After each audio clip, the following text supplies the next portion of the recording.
দেখুন, প্রত্যেকটা ব্যাপারে কিন্তু একটা জিনিস ইতিমধ্যে পরিষ্কার হয়ে গেছে ভোটার তালিকাটি প্রকাশের পরে পরে যে কোন্দল তৃণমূলে যারা প্রার্থী হয়েছেন বা প্রার্থী হতে পারেননি তাদের মধ্যে কোন্দল একেবারে অব্যাহত রয়েছে দিকে দিকে। যেমনটা আমরা দেখলাম খণ্ডঘোষের প্রার্থী নবীন চন্দ্র, তাকে রীতিমতো বদল করার জন্য দাবি আনা হচ্ছে।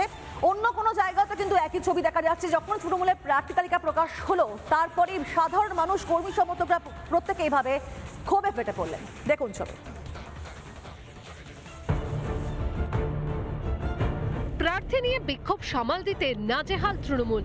মঙ্গলবার প্রার্থী তালিকা প্রকাশের পর থেকে গোষ্ঠীদ্বন্দ্বে জেরবার মমতা ব্যানার্জির দল। খণ্ডঘোষ বিধানসভার জট ছাড়ছে না শাসক দলের। পূর্ব বর্ধমানের শাসক দলের গোষ্ঠীদ্বন্দ্ব বারবার প্রকাশ্যে এসে এবার খণ্ডঘোষ বিধানসভায় প্রার্থী অপছন্দ। নবীন চন্দ্র বাক্যে খণ্ডঘোষের প্রার্থী করেছে তৃণমূল। তাকে কোনোভাবেই প্রার্থী মানতে নারাজ শাসক দলের নেতাকর্মীদের একটা বিরাট অংশ। ভোট কুশলী সংস্থা আইপ্যাকের সঙ্গে বৈঠকেও কাটল না জট। আইপ্যাকের প্রতিনিধির সঙ্গে বাদানুবাদে জড়ান স্থানীয় ব্লক সভাপতি। পার্টির বিপক্ষে যাচ্ছেন দাদা। পার্টির বিপক্ষীটা কি কই? আপনি তো পার্টিই করেছেন ক্যান্ডিডেট। আপনি বলছেন আমি পার্টি না। আবার ওই পার্টি করে ক্যান্ডিডেট পার্টি আর কেউ নাই। তৃণমূল নেত্রীর মনোনীত প্রার্থীকে কেন বদলাতে চান, এই নিয়ে বিস্ফোরক দাবি করেছেন স্থানীয় ব্লক তৃণমূল সভাপতি। শুনুন কি বললেন তিনি। দল আমাদের মাথায় এখনো আছে।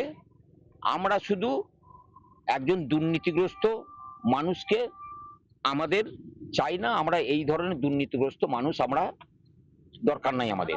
আমি দলের ক্যান্ডিডেট তো উনি থাকবেন, তো আমাদের বাপের জমিদারি আছে নাকি যে আমরা ছড়িয়ে দেবো।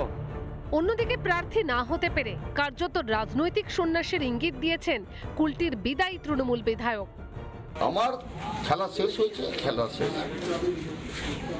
আর চিরকাল আমাকেই করতে হবে কেমন তো কিছু মানে নাই। দলে তো অনেকে প্রার্থী হতে না পেরে গোসা দেবেশ মণ্ডলেরও সরাসরি ভোট কুশলী সংস্থা আইপ্যাককে নিশানা করেছেন হিঙ্গলগঞ্জের বর্তমান তৃণমূল বিধায়ক। সেই প্যাকের উপরে দলটা চলছে আমার যা মনে হচ্ছে। কেন সরানোর উত্তরটা যদি সরাসরি মমতা ব্যানার্জি, অভিষেক ব্যানার্জিকে জিজ্ঞাসা করেন, আমার মনে হয় তার উত্তরটা তাদেরই দেওয়া উচিত। দেখুন, তৃণমূল প্রথম কথা আমাকে বাদ দিয়েছে। এখন তৃণমূল আমাকে না ভাবে কিনা তৃণমূল ভাবুক। তৃণমূলের প্রার্থী বিক্ষোভকে কটাক্ষ করতে ছাড়েনি গেরুয়া শিবির। বেচারিরা এতদিন গান্ডে পিণ্ডে খাচ্ছিল, এখন অন্য লোক খাবে, ও দূর থেকে করে দেখবে, জিভ বার করে। এটা হয়? হবেই তো, বুক ফাটবেই তো। আমি মমতা ব্যানার্জিকে সরালো না, সরালে দুর্নীতি, অপদার্থতা, ব্যর্থতা, হ্যাঁ যত রকম যা যা হয়, তার জন্য যদি সরাতে হয় সবার আগে মমতা ব্যানার্জিকে সরানো উচিত। এসআইআর এর ধাক্কা এখনো সামাল দিতে পারেনি তৃণমূল। তার মধ্যে দিকে দিকে প্রার্থী বিক্ষোভে কুল কিনারা পাচ্ছেন না মমতা, অভিষেক। রিপাবলিক বাংলা। নানা ধরনের কন্টেন্ট দেখার জন্য লাইক করুন, শেয়ার করুন আমাদের ফেসবুক পেজ, সাবস্ক্রাইব করুন আমাদের ইউটিউব চ্যানেল। পাশাপাশি অন্যান্য ব্রেকিং নিউজের জন্য অবশ্যই চোখ রাখুন রিপাবলিক বাংলায়।